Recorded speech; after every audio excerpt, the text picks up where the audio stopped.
Tento úlet bych chtěl věnovat Petři. Mami, tati, ahoj.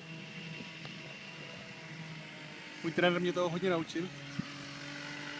Ale myslím si, že v tomto ročníku si nedávám moc šanci.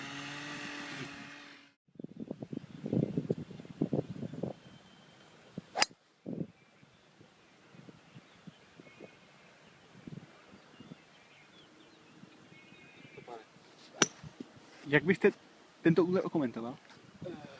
Trošku to šlo doprava, protože mám v levý kapse telefon.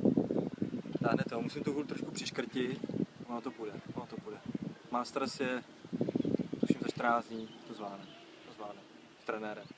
Děkuji. Děkuji za váš komentář.